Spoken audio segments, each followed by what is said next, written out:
பகவான் பாபா நீதானையா.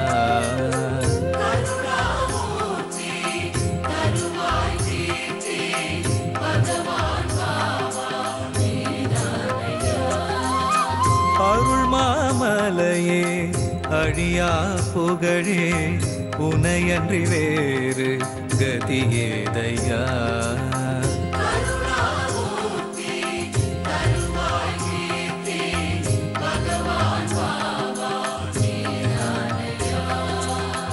அடியார் வாழ்வில் தடைப்பல நீக்கும் ஸ்ரீ சாயிநாதன் நீதானையா.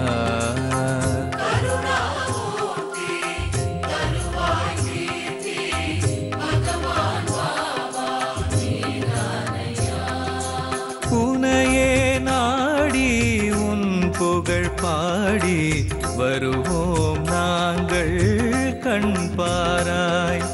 விடியாவானம் நொடியினில் பூக்கும் அதுவும் உந்தன் அருளாகும்.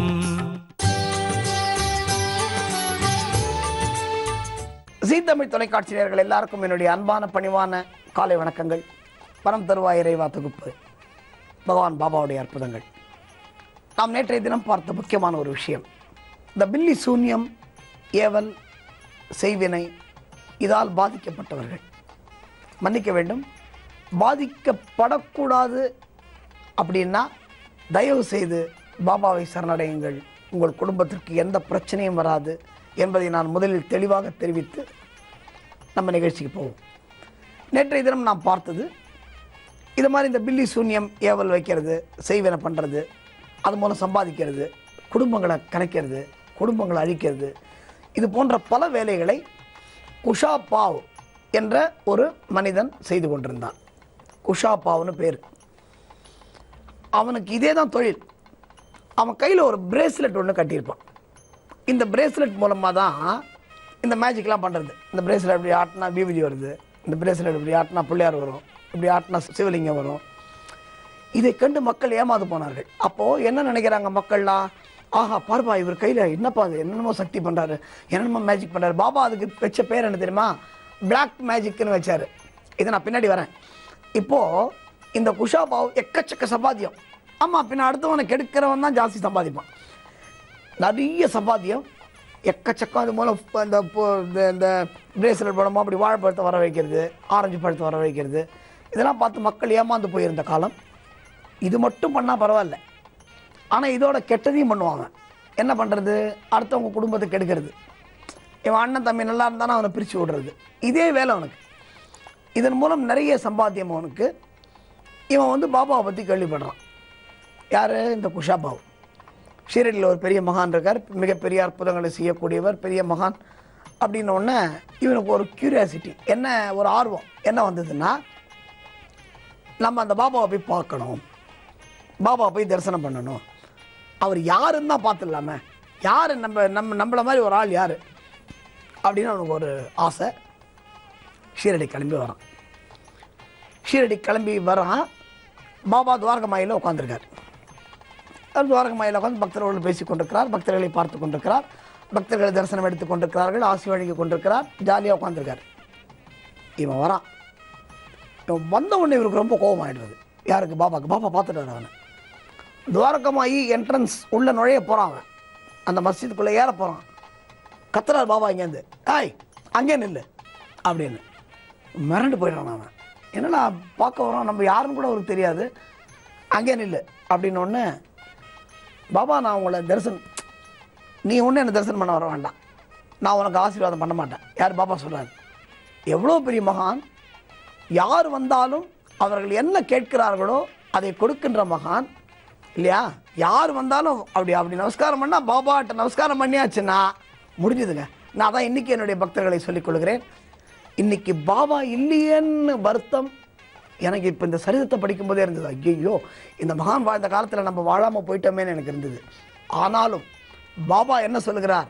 நான் சமாதி நிலையில் இருந்தாலும் கூட உங்களுக்காக உங்களுடனே நான் இருக்கிறேன் அப்படின்னு ஒரு மகான் சொல்கிறார். அப்படின்னா அதில் நமக்கெல்லாம் ஒரு ஆறுதல். அதனால தான் நான் எல்லார்ட்டையும் என்ன சொல்கிறேன், பாபாவிடம் செல்லுங்கள், பாபாவிடம் உங்கள் சரணாகதி அடையுங்கள். நீங்கள் சரணாகதி அடைந்தாலே போகிறோம், பாபா உங்களை பார்த்துப்பார். Baba will take care of your family. அதுதான் உண்மை. பாபாவே சொல்கிறார். அது ஹேமத் பந்தே ஒரு விஷயத்தில் இங்கிலீஷில் இதை போட்டிருக்காரு, இங்கிலீஷோட சாய் சரிதத்தில். If you surrender before Baba will come to you. இதை விட என்னங்க நமக்கு? நம்ம போய் ஒரு நமஸ்காரம் பண்ணிட்டோம்னா பாபா நம்ம வீட்டுக்கு வந்துடுறாரு அப்படின்னா, இது மாதிரி ஒரு எளிமையான மகான் நமக்கு கிடைக்குமா? இதை தயவு செய்து என்னுடைய பக்தர்கள் பயன்படுத்தி கொள்ள வேண்டும் என்று நான் தாழ்மையோடு கேட்டுக்கொள்கிறேன்.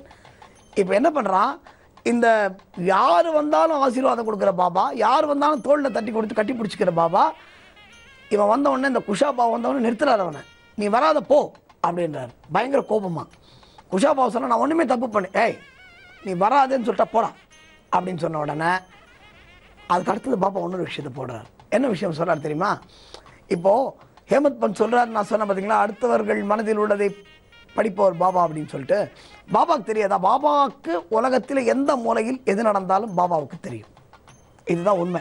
இதை சரிதத்திலே பாபா சொல்லி ஹேமத் பந்த் குறிப்பிட்டிருக்கிறார். எங்கு எது நடந்தாலும் அது என்னுடைய ஆணைக்கு கட்டுப்பட்டே நடக்கிறது அப்படின்னு பாபா ஒரு இடத்துல சொல்கிறார். இப்போ பாபா எந்த இடத்துலையும் தன்னை அந்த சரிதத்தில் தெய்வம் என்று சொல்லிக் கொள்ளவே இல்லை. நான் கடவுள், நான் தாண்டா சிவன், நான் தான் தத்தாத்திரேயர், நான் தாண்டா பெருமாள், நான் தாண்டா பிரம்மான்னு பாபா எந்த இடத்துலையும் சொல்லலை. ஆனால் அவர் செய்கைகளின் மூலம், அவருடைய அற்புதங்களின் மூலம் பாபா தான் கடவுள் என்பதை ஒவ்வொரு கட்டத்திலும் ஒவ்வொரு சம்பவத்திலும் நிரூபித்திருக்கிறார் என்பதுதான் சத்தியமான உண்மை. இதை யாராலையும் மறுக்க முடியாது. அப்படிப்பட்ட பாபா சொல்கிறாரு, குஷாபாவ் நீ உள்ளே வராத, இந்த துவாரகமாய் உள்ளே வராத, இது புனிதமான இடம் பாபா சொல்கிறார். ஏன்னா பாபா சொல்லியிருக்கார், துவாரகமாயிலிருந்து நான் பொய் சொல்ல மாட்டேன் அப்படின்னா இது என்னுடைய இறைவனுடைய இல்லம், இறைவனுடைய ஆலயம். பாபா சொல்கிறார், அல்லா மாலிக் சப்கா மாலிக் ஏக். என்ன சொல்கிறார்? எல்லா மதமும் ஒன்று, எல்லா கடவுளும் ஒன்று, எல்லா மதமும் ஒன்று அப்படின்னு பாபா சொல்கிறார். இதை பாபா நிரூபித்த ஒரு விஷயம், அதை நாம் பின்னால் பார்ப்போம். எல்லா மதமும் ஒன்று என்பதற்கு பாபா செய்த ஒரு அற்புதமான நிலை ஒன்று இருக்குது. அதை அப்புறம் நம்ம பின்னாடி பார்ப்போம். இப்போது குஷாபாவை நிறுத்துறார். குஷாபா உள்ளே வராதுன்றார். அப்போது பாபா ஒரு விஷயத்த சொல்கிறார் குஷாபாவிட்ட, நீ உள்ளே வரலாம் ஆனால் ஒரு கண்டிஷன் அப்படின்னு சொல்கிறார். குஷாபாவை கேட்குறான், என்ன பெரிய கண்டிஷன் போட்டு போகிறார் பாபா? இப்போ அவனுக்கு பாபா உள்ளே வந்து பார்த்து பாபா நமஸ்காரம் பண்ணி ஆசீர்வாதம் வாங்கணும், அதான் அவனோட ஆசை. அதுக்கு பாபா என்ன கண்டிஷன் போட்டாலும் ஏற்றுக்கிறதுக்கு அவன் தயாராக இருக்கான். என்ன கண்டிஷன் போட்டு போகிறாரு? அப்போ பாபா சொல்ல ஒரே ஒரு கண்டிஷன், அந்த கண்டிஷன் நீ ஃபாலோ பண்ணால் நீ உள்ளே வரலாம், இல்லைன்னா வராதுன்றாரு. அது என்ன கண்டிஷன், அது என்ன நிபந்தனை, பாபா இட்ட கட்டளை என்ன, அதை நாம் நாளை பார்ப்போம். ஓம் சாய்ராம். தென்னாடுடைய பெரியவா போற்றி,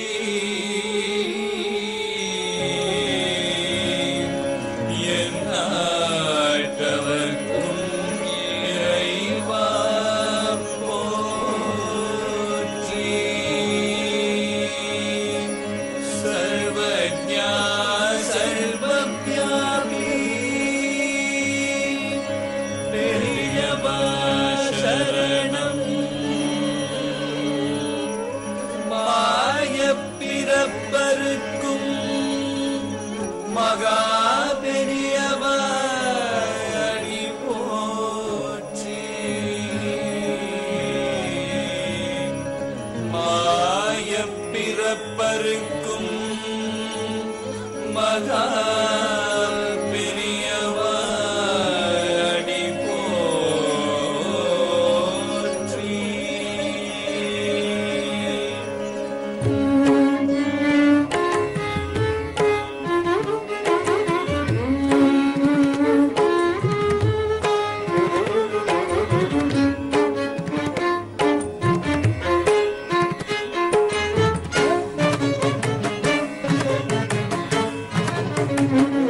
பார்த்துக்கிட்டே இருக்க தோணுது, பெரிய மாலை பார்த்துக்கிட்டே இருக்க தோணுது, பார்த்துக்கிட்டே இருக்க தோணுது, பெரிய மாலை பார்த்துக்கிட்டே இருக்க தோணுது, பார்த்துக்கிட்டே இருக்க தோணுது, பெரிய மாலை பிரிந்து வர மனமும் மறுக்குது, பார்த்துக்கிட்டே இருக்க தோணுது, பெரிய வாழை பார்த்துக்கிட்டே இருக்க தோணுது.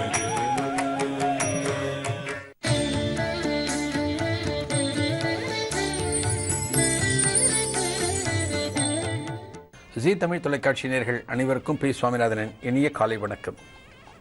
தெய்வத்தின் குரல் நிகழ்ச்சியில் நம்ம ஒரு நிகழ்ச்சியை பார்த்துட்டு வரோம். மகா சுவாமிகள் திருவானைக்காவலில் முகாம் இருக்கார்.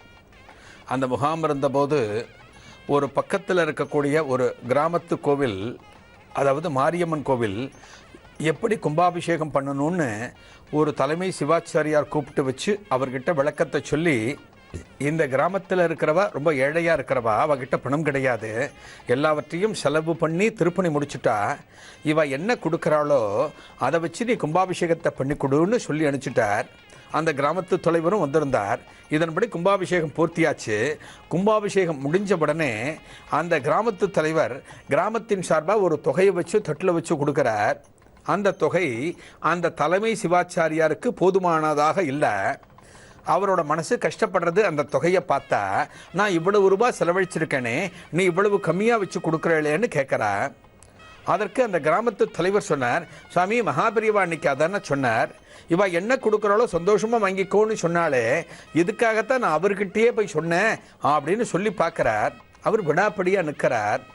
இந்த நேரத்தில் இவருக்கு கொடுக்க வேண்டிய தொகையை கொடுக்கணுன்னா கையில் கேஷ் கிடையாது.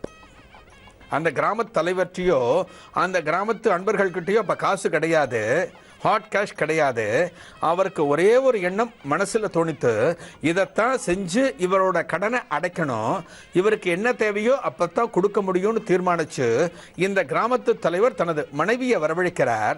வீட்டிலேருந்து மனைவி வராங்க.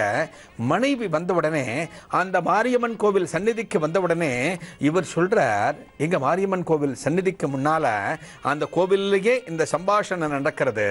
இந்த கிராமத்து தலைவர் தனது மனைவி கிட்ட சொல்கிறார், இவருக்கு நான் இவ்வளவு ரூபாய் பணம் கொடுக்கணும், இந்த கோவில் கும்பாபிஷேகத்தை ரொம்ப சிறப்பாக பண்ணி வச்சாங்க, இவா எதிர்பார்க்குற தொகையை இப்போ என்னால் கொடுக்க முடியல, ஆனால் அந்த தொகை இப்போவே வேணும்னு ஐயா சொல்கிறாங்க, அவருக்கு கொடுத்து நான் அனுப்பணும், இந்த கிராமத்தின் மரியாதை காப்பாற்றப்படணும், அவரும் மனசு சங்கடப்படக்கூடாது, அப்படி இருக்கணும்னா நீ ஒரு உபாயத்தை பண்ணணும், உன்னால தான் இது பூர்த்தியாகும்னு தன்னோட மனைவி கிட்ட சொல்கிறா. அந்த தெய்வம், ஒரு மனைவி என்பவளும் ஒரு தெய்வம் மாதிரி தான். அந்த மனைவி கேட்குறா, அந்த கிராமத்து தலைவரோட மனைவி கேட்குறா, நான் என்ன பண்ணணும்னு சொல்லுங்கள், நான் என்ன செய்யணும் அப்படிங்கிறா.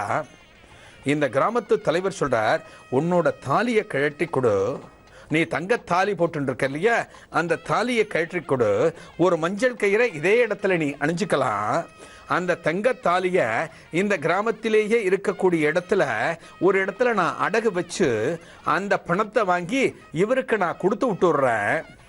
எனக்கு ஒரு நல்ல நிலைமை வரும்போது, ஒரு நல்ல விளைச்சல் வரும்போது இந்த தாலியை நான் உனக்கு மூட்டு கொடுக்குறேன் அப்படின்னு மனைவி கிட்ட சொன்ன அடுத்த நிமிஷம் அந்த கோவில் பூசாரிக்கிட்டேருந்து ஒரு மஞ்சள் கயிறை கொண்டு வர சொல்கிறா.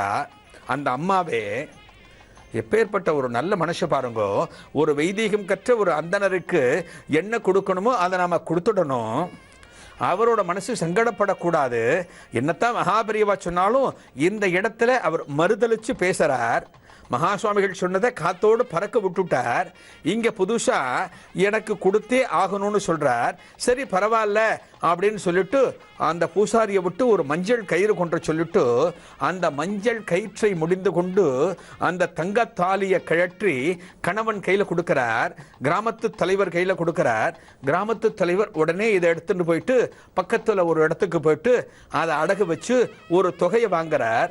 அந்த தொகை தான் இவர் என்ன தொகை கேட்டாரோ அந்த தொகை. இந்த தலைமை சிவாச்சாரியார் ஒரு தொகை கேட்டார் இல்லையா, கிட்டத்தட்ட அந்த தொகை வந்தது. அதை கொண்டு வந்து தட்டில் வச்சு அந்த சிவாச்சாரியாருக்கு கண்கலங்க கொடுக்குறார் கிராமத்து தலைவர். அப்போ தான் அந்த தலைமை சிவாச்சாரியார் முகத்தில் ஒரு சந்தோஷத்தை பார்க்க முடிஞ்சது. ஆகா, நாம் என்ன செலவு பண்ணினோமோ அந்த தொகை வந்துடுத்தோ. இந்த பணம் என்பது அந்த நேரத்தில் எப்படியெல்லாம் ஒரு மாயங்களை பண்ணுது. மகாபெரிவா சொன்னதாகவே இருந்தாலுமே இந்த தலைமை சிவாச்சாரியார் என்ன நினைக்கிறார், நான் இவ்வளவு பொருட்களை செலவு பண்ணினேனே, நான் அதற்கான பணத்தை தானே உங்கள்கிட்ட கேட்குறேன் அப்படின்னு அவரோட மனசில் ஒரு எண்ணம். கிராமத்து தலைவரை பொறுத்தவரை அதை கொடுக்க கூட அவர்கிட்ட வசதி கிடையாது. இதைத்தான் மகா சுவாமிகள்கிட்ட போய் சொன்னார். ஆனால் இன்றைக்கு இங்கே நடந்தது எல்லாமே வித்தியாசமான காட்சிகள்.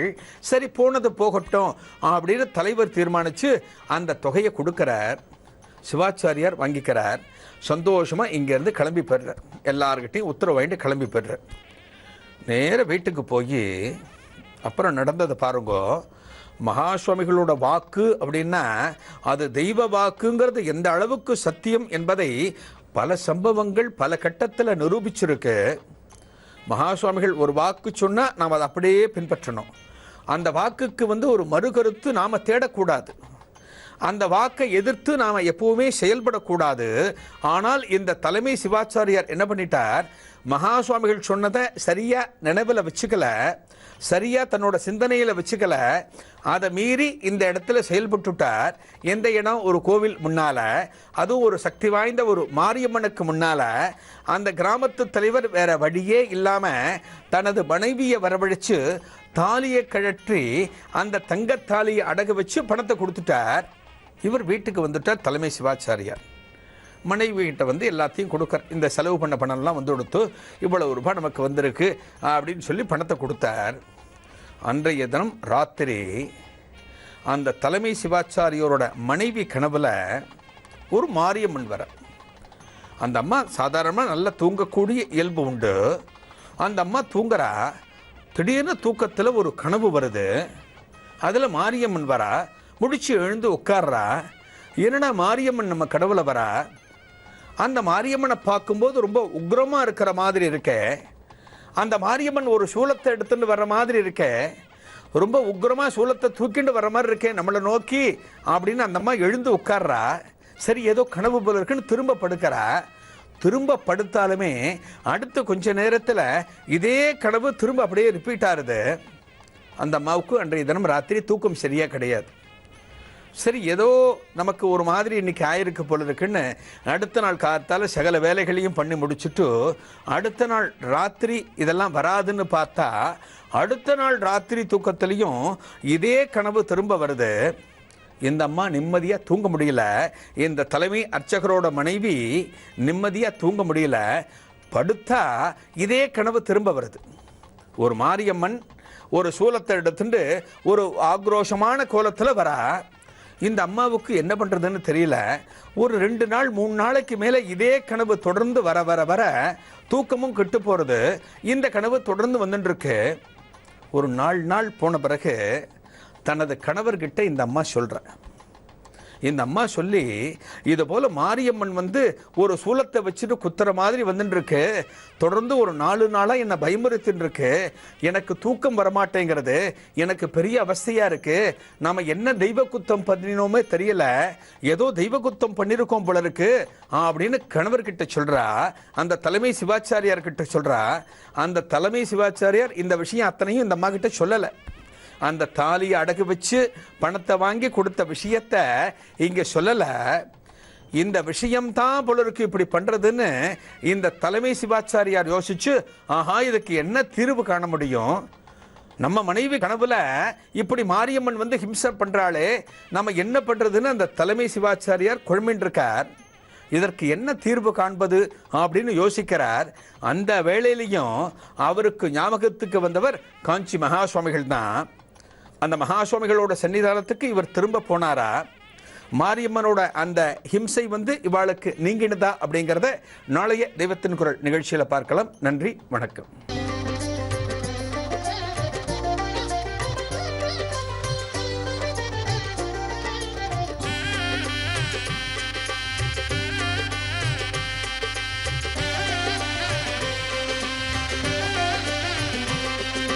யாதவ கோகுல யமுனா தீரத்தில் யதுகுல கிருஷ்ணனின் நடனம், யதுகுல கிருஷ்ணனின் நடனம். யாதவ கோகுல யமுனா தீரத்தில் யதுகுல கிருஷ்ணனின் நடனம், யதுகுல கிருஷ்ணனின் நடனம். ராதா முரளி கோபிகானம் ராசக்ரீடை வினோதம். ராதா முரளி கோபிகானம் ராசக்ரீடை வினோதம். ராச ராசக்ரீடை வினோதம் யாதவ கோகுல யமுனா தீரத்தில் யதுகுல கிருஷ்ணனின் நடனம் யதுகுல கிருஷ்ணனின் நடனம்